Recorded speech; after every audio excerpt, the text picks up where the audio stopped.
Friends, ఎలా ఉన్నారు?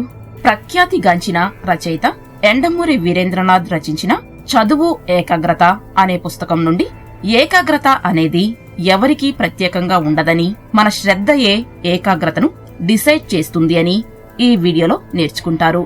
అలాగే మంచి భవిష్యత్ కోసం కొన్ని సుఖాలను సంతోషంగా వదిలివేయాలని, బాల్యంలో చదువుకు ప్రాముఖ్యత ఇచ్చినవాడి భవిష్యత్ బంగారుమయం అవుతుందనే అనేక విషయాలను ఈ వీడియోలో తెలుసుకుంటారు. ఒకప్పుడు మేము కోతి కొమ్మచ్చులు, గోళీలు, బచ్చాలు ఆడేవారం, ఆడుతూ పాడుతూ చదువుకునేవారం అంటుంటారు. కాని వారు ఒక విషయం గుర్తించాలి. ఏమిటంటే అప్పుడు మామూలుగా పాస్ అయినా ఏదో ఒక ఉద్యోగం వచ్చేది. కాని ఈ రోజుల్లో 100కి 99 మార్కులు వచ్చినా ఆ ఇంకొక మార్కు ఎందుకు రాలేదా అని చర్చించే రోజులు. కట్ థ్రోట్ కాంపిటీషన్ ఉన్నది. ఒక్కొక్క జాబ్కు వందలు, వేల సంఖ్యలో పోటీ పడుతున్నారు. ఈ రోజుల్లో కూడా ఆనందాలున్నాయి. అప్పట్లో ఎంటర్టైన్మెంట్ అరుదుగా దొరికేది. ఇప్పుడు అరచేతిలోకి వినోదాల ప్రపంచం మొబైల్స్, ట్యాబ్స్ రూపంలో వచ్చాయి.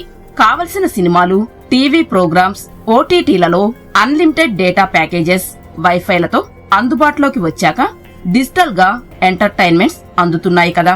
కాన్సంట్రేషన్ లేదు, ఏకాగ్రత కుదరటం లేదు అని అంటుంటారు. కాని అదే వ్యక్తి ఒక సినిమాను ఇంటర్వెల్లో కూడా బయటకు పోకుండా 3 గంటలు పూర్తి ఏకాగ్రతతో చూసి ఆ సినిమాను సీన్ వైజ్ గా చెప్పగలడు. డైలాగులు, పాటలను గురించి చర్చించగలిగేవాడుగా ఉన్నారు. ఇదంతా ఒక్కసారి చూసే చెప్పగలరు. మరి చదువును అలా అర్థం చేసుకుని చెప్పలేకపోవడానికి కారణం ఏమిటి?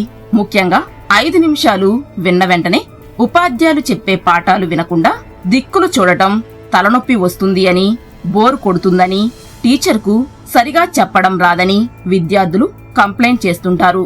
దీనికి కారణం వాళ్లకు బాధ్యత లేకపోవడం, చదువు యొక్క విలువను గ్రహించలేకపోవడం, సరైన గోల్స్ సెట్ చేసుకోనకపోవడమే. పరీక్ష అంటే ఏమిటి? గొప్ప గొప్ప వ్యక్తులు అనేక విలువైన విషయాలను కనిపెట్టి వాటిని భవిష్యత్ తరాలకు అందించుటకు గ్రంథస్థం చేయగా, ఆ లెసన్ను బోధించుటకు శిక్షణ పొందిన ఉపాధ్యాయులు అనేక వేల గంటలు శ్రమించగా, విద్యార్థులు ఆ విషయాలను ఆకలింపు చేసుకుని, జ్ఞాపకం ఉంచుకుని అవసరమైనప్పుడు పేపర్ల మీద తిరిగి ప్రదర్శించడమే పరీక్షలు.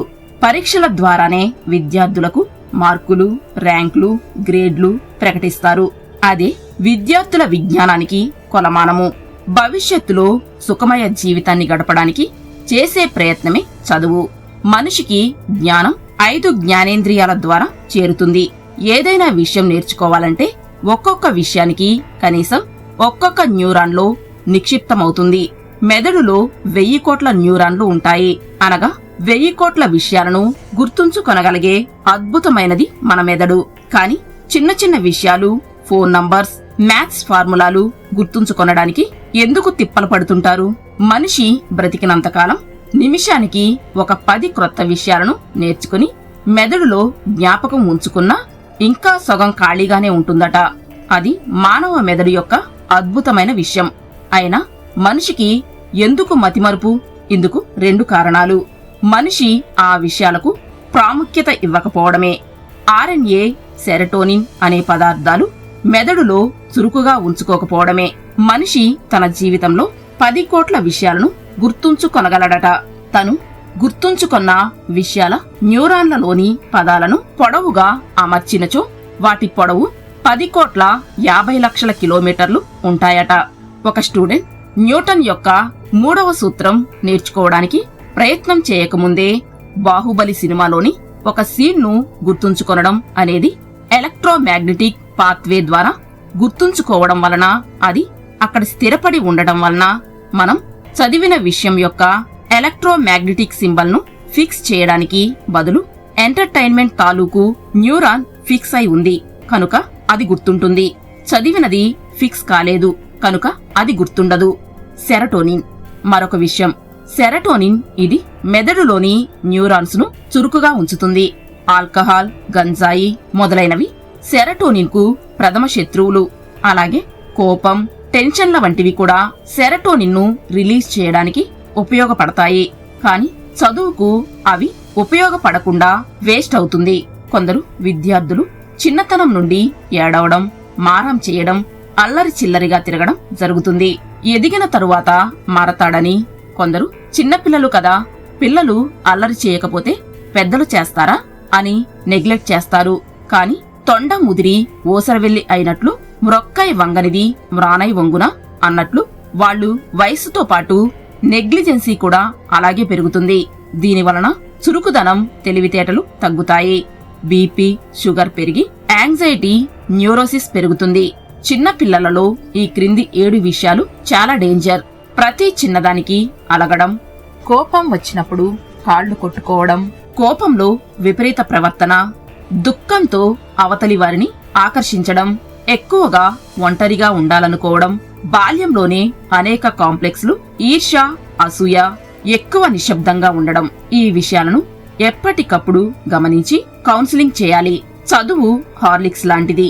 అయితే టీవీలు, క్లాసులు ఎగ్గొట్టి జులాయిగా తిరగడం, స్వీట్లు అధికంగా తినడం లాంటిది.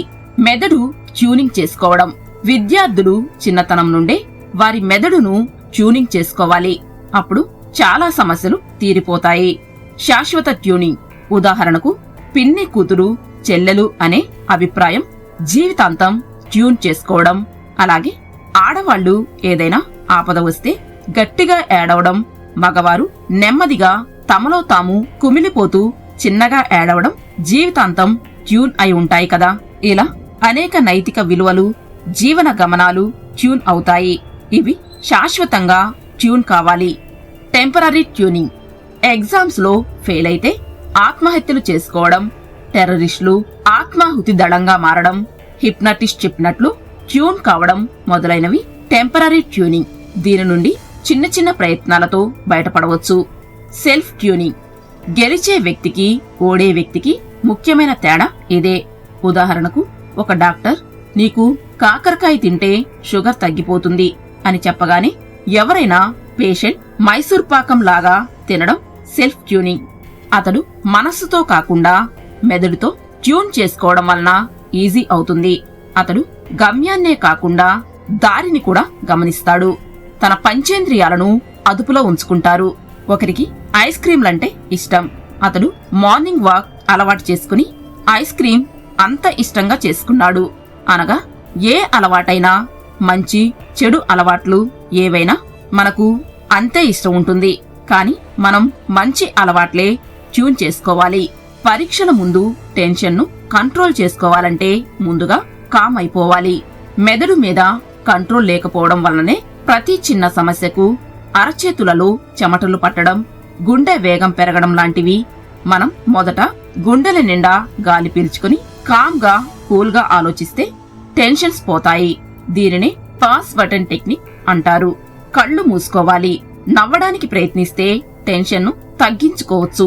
అలాగే చదువంటే చిరాకును కూడా ఇలాగే తగ్గించుకోవచ్చు.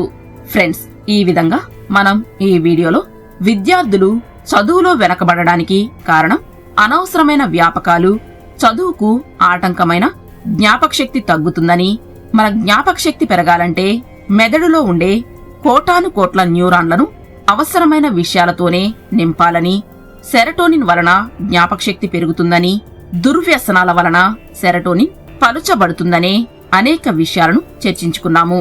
మీరు ఈ వీడియోలో చెప్పిన విషయాలు నేర్చుకుని వృద్ధి చెందాలని కోరుకుంటున్నాము. జై హింద్.